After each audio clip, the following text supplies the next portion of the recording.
നമസ്കാരം, മലയാളി വാർത്തയിലേക്ക് സ്വാഗതം. 15ാം നിയമസഭാ സമ്മേളനത്തിൻ്റെ അവസാന സമ്മേളനമാണ് ഇന്നിപ്പോൾ നിയമസഭാ മന്ദിരത്തിൽ കൂടിക്കൊണ്ടിരിക്കുന്നത്. തീർച്ചയായിട്ടും ഈ സർക്കാരിൻ്റെ അവസാനത്തെ ഒരു സമ്മേളനമാക്കി ഇത് മാറിയിരിക്കുകയാണ്. നിയമസഭാ സമ്മേളനത്തിൽ നയപ്രഖ്യാപന പ്രസംഗം ഉണ്ടായി. പ്രസംഗത്തിൽ കേന്ദ്രത്തിനെതിരായ വിമർശനം വായിച്ച് ഗവർണർ രാജേന്ദ്ര വിശ്വനാഥ് ആലേക്കർ തൊഴിലുറപ്പ് പദ്ധതിയിലെ ഭേദഗതിയെയും കേന്ദ്രത്തെ ഗവർണർ വിമർശിച്ചു. ദേശീയ തൊഴിലുറപ്പ് നിയമം അതുപോലെ തുടരണമെന്നും അദ്ദേഹം നയപ്രഖ്യാപനത്തിലൂടെ വായിച്ചു. കേന്ദ്ര വിഹിതം 100-ൽ നിന്നും 60% കുറച്ചെന്നും അദ്ദേഹം ഈ നയപ്രഖ്യാപനത്തിൽ ഒരു കുറ്റപ്പെടുത്തൽ ഉണ്ടായിരുന്നു. അതും ഗവർണർ വായിക്കുകയുണ്ടായി. കേരളം വികസന പാതയിൽ കുതിക്കുന്നുവെന്നും 10 വർഷത്തിൽ മികച്ച രീതിയിലാണ് കേരളം മുന്നേറുന്നതെന്നും ഗവർണർ കൂട്ടിച്ചേർത്തു. ശിശുമരണ നിരക്ക് വികസിത രാജ്യങ്ങളെക്കാൾ കുറവാണെന്നും സാമൂഹ്യ വികസനത്തിൽ കേരളം മുന്നിലാണെന്നും ഗവർണർ വായിച്ചു.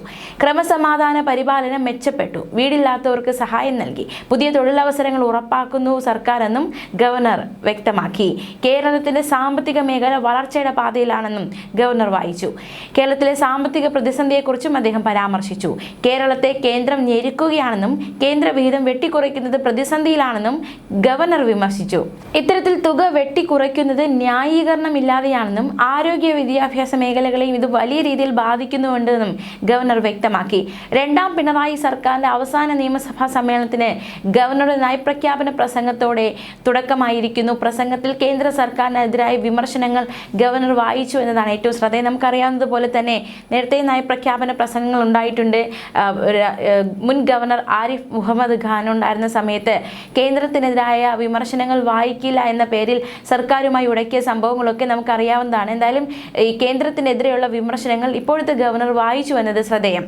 17,000 കോടി രൂപയുടെ വെട്ടിക്കുറവ് കേന്ദ്രം വരുത്തിയെന്നും കേരളത്തിലുള്ള കേന്ദ്ര വീതം 60% കുറഞ്ഞുവെന്നും മഹാത്മാഗാന്ധി തൊഴിലുറപ്പ് പദ്ധതി അതേ രീതിയിൽ തുടരണമെന്നാണ് സർക്കാർ നിലപാടെന്നും കേന്ദ്ര വിഹിതത്തിലെ കുറവ് സംസ്ഥാനത്തെ സമ്മർദ്ദത്തിലാക്കുന്നുവെന്നും ഗവർണർ പറഞ്ഞു.